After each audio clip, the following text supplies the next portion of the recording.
नमस्कार दोस्तों, welcome back to our channel friends. मैं आप सबका अपने चैनल स्टॉक्स फॉर लाइफ पे बहुत स्वागत करता हूं। Welcome to STFL family. Dear family members, हम लोग बहुत ही खुश नसीब है कि भारत में जन्मे हैं। इसके बहुत सारे रीजंस हैं।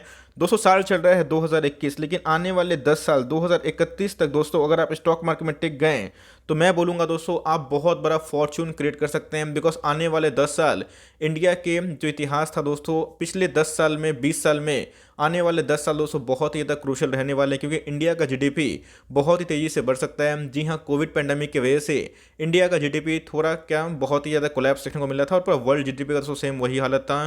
पूरा स्टॉक एक्सचेंज हमें क्रैश होते हुए देखने को मिले थे। लेकिन इसी बीच में याद रखिएगा, पैसे एक दिन में नहीं बनते। अगर आप निफ्टी के ऑल टाइम हाई पे पोर्टफोलियो बनाते हैं और 10 साल तक टिके हुए रहते हैं, एसआईपी वे से मैं कोई बल्क की निवेश की राय नहीं दे रहा हूँ, लेकिन अगर आप एसआईपी के वे से टिके रहते हैं तो भाई ट्रस्ट मानिए आपके बहुत मैसी पैसे बन सकते हैं। कोई भी एफआईएस को उठा लें, सब दोस्तों इंडिया में निवेश करना पसंद करते हैं क्योंकि उनको अंदर इंडिया के बहुत ग्रोथ दिखाई पड़ता है। तो भाई हमारे लिए एक बहुत ही खुश नसीबी है कि फॉरेन पैसे आते हैं। फॉरेन पैसे दोस्तों बहुत ही कम विकसित देश में जाते हैं। चाइना के बाद अगर आप देखें तो इंडिया को दोस्तों बहुत लोग रिस्पेक्ट करते हैं क्योंकि इंडिया में पूरा ग्रोथ विजिबल है। तो इसी बीच में आपको ऐसे बिजनेस उठाना है, ऐसे स्टॉक उठाना है जो अभी तो अंडर पेनिट्रेटेड है, लेकिन उनका जो फ्यूचर है, उनका जो मार्केट कैप है, उनका जो साइज है बहुत बढ़ सकता है। इसी बीच में कैसे एक ऐसी कंपनी है जो एक न्यूज़ की वजह से हमें गिरावट का शिकार देखने को मिल रही है। लेकिन मैंने क्या बताया, मैं अपने इस चैनल पे न्यूज़ से भी आपको अपडेट करता हूँ, स्टॉक का नाम भी बताता हूँ, फंडामेंटल्स भी डिस्कस करता हूँ और आपको बाइंग लेवल्स बताता हूँ। लेकिन याद रखिएगा, न्यूज़ बहुत ही इंपॉर्टेंट होता है। न्यूज़ की वजह से कोई स्टॉक भागता है तो कोई गिरता है, लेकिन हमें देखना है उसमें गिरावट टेम्प्रोरी है कि एकदम फाइनल है। इसी बीच में गैस एक ऐसा स्टॉक है जो आपको बहुत ही अच्छा घुसने का मौका दे रहा है और अभी के टाइम में एक नेगेटिव सेंटीमेंट है, लेकिन आप उसको अगर ऑप्टिमिज्म वे से लेंगे और उनके बिजनेस को देखेंगे तो भाई आपको उस कंपनी में बहुत भरोसा हो जाएगा। तो मैं किसके बारे में डिस्कस कर रहा हूँ, सब कुछ एनालिसिस करूँगा, एकदम सरल शब्दों में समझाने की कोशिश करूँगा। चैनल फर्स्ट टाइम होंगे सब्सक्राइब कर सकते हैं इस तरह क्वालिटी कंटेंट सबसे पहले एक्सेस करने के लिए। तो मैंने आज के दिन 2 वीडियोस ऑलरेडी बना दी हैं, बहुतों के पास नोटिफिकेशन नहीं पहुंची होगी। इन दोनों वीडियो का जरूर फायदा उठाएं बिकॉज एक ही स्टॉक में बोनस की खबर हमें देखने को मिल रही है। तो एक स्विंग ट्रेड प्लान भी है, मैंने शेयर कर दिया है, आपको बहुत ही फायदा मिल सकता है। Now without delaying any for time, let's begin. मैं बात कर रहा हूँ एसबीआई कार्ड्स एंड पेमेंट्स के बारे में। आप खुला खुली नाम देख सकते हैं। और दोस्तों इधर पे बहुत ही इंपॉर्टेंट अपडेट है। मैं क्या बताया दोस्तों कि बहुत लोग बोलते हैं कि सर ग्रोथ विजिबल स्टॉक के बारे में डिस्कस किया करें। इंडिया की बात की जाए दोस्तों तो हर 100 आदमी में से अगर आप देखें तो 2.5 से 3 आदमी के पास ही हमें क्रेडिट कार्ड देखने को मिलता है। लेकिन अगर आप यूएस बाजार की बात की जाए, जितने भी विकसित देश की बात की जाए, उसमें हर एक आदमी के ऊपर 202 क्रेडिट कार्ड इशू है या फिर कम से कम 3 क्रेडिट कार्ड इशू है। मतलब मार्केट में दोस्तों क्रेडिट कार्ड का बहुत ही एक चलन हमें देखने को मिल रहा है। तो उस हिसाब से अगर आप कंपेयर करें, कहाँ है दोस्तों 100 आदमी में 2-3 आदमी के पास यूरोपियन कंट्रीज़ में, अमेरिकन कंट्रीज़ में क्रेडिट कार्ड्स है और इंडिया में हर 100 आदमी के पास 2.5-3 आदमी के पास ही क्रेडिट कार्ड है। तो अगर आप फ्यूचर देखें तो क्रेडिट कार्ड के बिजनेस का फ्यूचर तो बहुत ही सुनिश्चित दिखाई पड़ता है, लेकिन पैसे एक दिन में नहीं बनते हैं।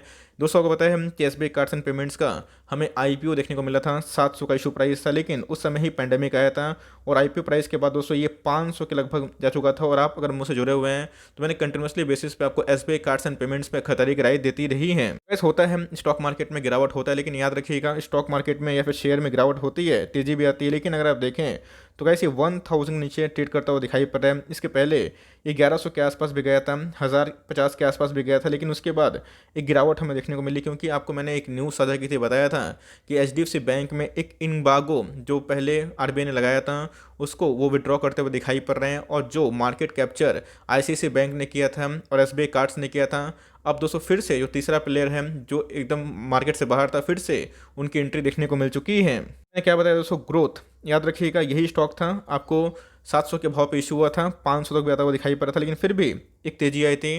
कैश कार्लिल ग्रुप ने अपने माल को सेल किया था इसमें और एसबीआई लाइफ में। और लाइफ इंश्योरेंस की बात की जाए, कार्ड बिजनेस की बात की जाए, इसको लेके मैं लॉन्ग टर्म में बहुत बुलिश हूँ। शॉर्ट टर्म में उतार चढ़ाव होगा, लेकिन लॉन्ग टर्म में gas SBI cards and payments आपको बहुत पैसे कमा के दे सकता है। मैंने क्या बताया कि अभी भी अगर आप इंडिया का मार्केट देखें, इसमें बहुत कम लोग हैं जो क्रेडिट कार्ड यूज़ करते हैं। आपको आए दिन बहुत सारे क्रेडिट कार्ड को लेकर फ़ोन आते होंगे और आपने देखा होगा चाहे स्विगी यूज़ करें, जोमेटो यूज़ करें या फिर कोई भी शॉपिंग ऐप यूज़ करें, उसमें क्रेडिट कार्ड को लेकर कितना ऑफर है। तो भाई क्रेडिट कार्ड का बिजनेस अपने आप में बहुत ही बूमिंग बिजनेस है। और याद रखिएगा दोस्तों कोई छोटी मोटी कंपनी नहीं है, एसबीआई पीएसयू की नंबर 1 कंपनी है। अगर ये चाहते हैं कि मार्केट कैप्चर में इनको एचडीएफसी से लीड करना है तो यस दोस्तों कोशिश कर सकते हैं, बिकॉज इनके पास कस्टमर बेस बहुत ही मजबूत है। और आने वाले कल में इंडिया का जो चलन बन रहा है, जो यूथ्स आ रहे हैं, इंडिया दोस्तों एक युवाओं का देश है और आने वाले 10 साल में ये युवाओं का देश में दोस्तों क्रेडिट कार्ड का जो बिजनेस है वो कभी भी कोलैप्स नहीं हो सकता। ऑल्दो एनपी का इशू हो रहे हैं बिकॉज ऑफ द पैंडेमिक, लेकिन आने वाले कल में क्रेडिट कार्ड बहुत ही ज़्यादा बूम मार के दिखा सकते हैं। ऐसा आप देख सकते हैं कि जैसे जैसे भावों में गिरता हुआ दिखाई पड़ रहा है, वैसे वैसे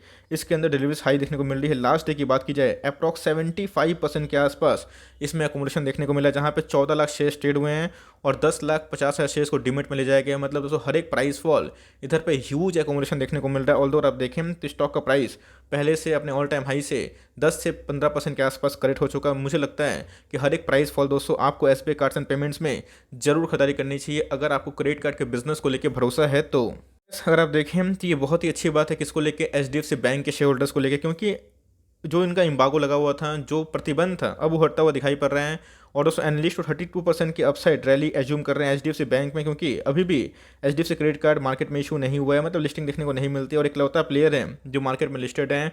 और गाइस लिफ्टिंग का बैन की बात की जाए तो कभी ना कभी तो ये जो बैन था लिफ्ट होना ही था, लेकिन इसके पहले भी एसबीआई कार्ड्स की बात की जाए, एचडीएफसी की बात की जाए, आईसीसी की बात की जाए, तो सब हमें प्लेयर लड़ते हुए दिखाई पड़ रहे थे। ऑल्दो आप देखें तो एसबीआई नंबर 2 पे ओन करती है, नंबर 1 की बात की जाए तो एचडीएफसी है, उसके बाद हमें आईसीसी का नाम देखने को मिलता है।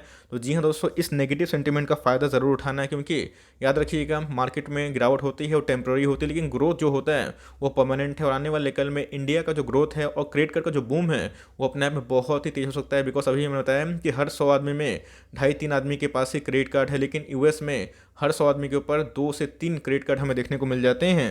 मैं इसी के बारे में डिस्कस कर रहा था, जैसे मैंने बताया कि कभी ना कभी तो एम्बार्गो हटना ही था, चाहे आज नहीं तो कल। लेकिन उससे पहले अगर आप देखें तो इनके क्रेडिट कार्ड बिजनेस के अंदर ग्रोथ अगर आप देखें पूरा विजिबल था। इसमें पैंडेमिक का दस्तक था, उसके बावजूद भी इनके सेल्स मेंटेन थे। प्रॉफिट ग्रोथ के बारे में डिस्कस करें तो कैसे वो बढ़ता हुआ दिखाई पड़ रहा था। अभी की बात की जाए डिक्लाइन देखने को मिलता है बिकॉज ऑफ द एनपीए, लेकिन हमेशा एनपीए नहीं होता है। और क्रेडिट कार्ड दोस्तों कभी भी यूपीआई रिप्लेस नहीं कर सकता, ऑल्दो जितना ही पेमेंट कर ले यूपीआई से, लेकिन यूपीआई आपको क्रेडिट पे पैसा नहीं देती। वैसे याद रखिएगा एसबीआई कार्ड्स एंड पेमेंट्स एक बहुत ही बड़ी लार्ज कैप कंपनी है। ऑलमोस्ट 1 लाख करोड़ के आसपास की मार्केट कैप है, 94,000 करोड़ से ऊपर की मार्केट कैप दिखाई पड़ती है। स्टॉक के पी के बारे में डिस्कस करें तो 100 के ऊपर है, हाईली प्रीमियम है, क्योंकि इसके अंदर पूरा ग्रोथ विजिबल है। वैसा नहीं है कि आपको दूसरा मिल रहा है, लेकिन याद रखिएगा दोस्तों आने वाले कल में आपको ये कंपनी रिवॉर्ड जरूर कर सकती है। 10 का फेस वैल्यू दिखाई पड़ता है।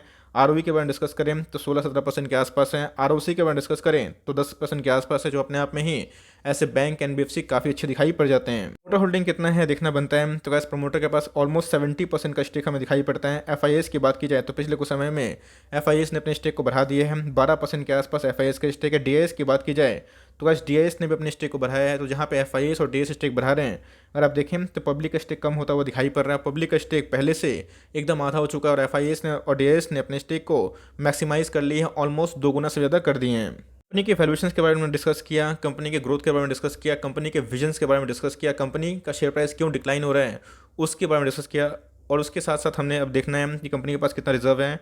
बात की जाएगा इस कंपनी के पास 5,000 करोड़ के ऊपर रिजर्व और सरप्लस दिखाई पड़ता है, जो अपने आप में ठीक ठाक है।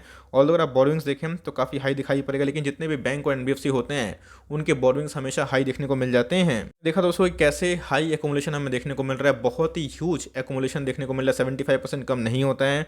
और अगर आप देखें दोस्तों इधर पे 18 एनालिस्ट को कवर कर रहे हैं और 94% एनालिस्ट का मानना है आप इसमें आराम से बाइंग करके चल सकते हैं। इस डाउनसाइड की बात की जाए, आने वाले फॉरवर्ड 1 साल की बात की जाए तो 1000 के आसपास रहने की उम्मीद है, मतलब इधर से एकदम डाउनसाइड पॉसिबल नहीं है। अपसाइड की बात की जाए तो गाइस 30% के आसपास है, लेकिन मुझे लगता है अगर बैंक एनबीएफसी लीड करता है आने वाली बैंक निफ्टी को, मतलब अगर आप रैली को ट्रिगर सोचते हैं कि भाई आने वाले कल में बैंक निफ्टी रैली कर सकता है, तो उसमें दोस्तों ये पूरा अचीवेबल है।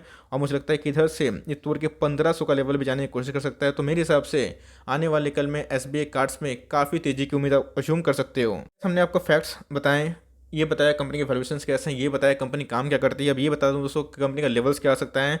1000 का लेवल दोस्तों इसने तोड़ने की कोशिश की है, ये अपने बहुत ही इंपॉर्टेंट सपोर्ट लेवल पे है। अगर तोड़ता है तो जी हाँ दोस्तों बेशक ये आपको 970 के आसपास जरूर देखने को मिल सकता है। 950 लेके 970 ये बहुत डिमांड जोन है, और कभी भी गलती से, मैं एक बार बोलना चाहता हूँ इस गलती से ये आपको 950 के नीचे मिलता है, वहाँ पे बहुत ही अच्छा बल्क बाई करने का मौका हो सकता है। इसके पहले भी स्टॉक 900 के आसपास आया था और फिर 1000 के ऊपर भाग चुका था, तो एकदम उधर पर स्विंग ट्रेड का मौका बन सकता था। मेरे हिसाब से आप ट्रैक करें, लिए हुए हैं तो पैनिक ना करें, एकदम होल्ड एंड कंटिन्यू करें। न्यूज़ तो कभी ना कभी आनी ही थी, लेकिन इससे इनका बिजनेस खराब नहीं होगा। ऑल्दो ये जो खुली छूट थी आईसीआईसीआई बैंक और इनको कि भाई ये मैक्सिमम क्रेडिट कार्ड इशू कर सकते हैं जब तक एचडीएफसी बैंक बाहर है, लेकिन अब वो नहीं कर पाएंगे। कि एक नया प्लेयर आ चुका है, मतलब पुराना प्लेयर था रिज्यूम हो चुका है, तो इससे इनके फंडामेंटल्स में खराबी नहीं है, बिकॉज इसके पहले भी सब कोई ग्राउंड में काम कर ही रहे थे। होप दोस्तों आप इस पर नज़र रखेंगे और सही भाव पे ज़रूर उठाएंगे, और लिए हुए हैं तो आराम से होल्ड एंड कंटिन्यू करें। ये गाइस STFL का सुपर टॉपिक है for long term. I hope मेरा एफर्ट आपको अच्छा लगा। वीडियो अच्छी लगी तो लाइक कर देगा, चैनल फर्स्ट टाइम होंगे तो याद से सब्सक्राइब करना भूलिएगा। फर्दर कोई डाउट उसको ड्रॉप कर सकते हैं, या कुछ रिव्यू चाहिए उसका नाम ड्रॉप करना भूलिएगा। I would love to make a video on your demand. Guys मिलते हैं जल्दी ही, तब तक के लिए bye. Thanks for listening friends, God bless you all.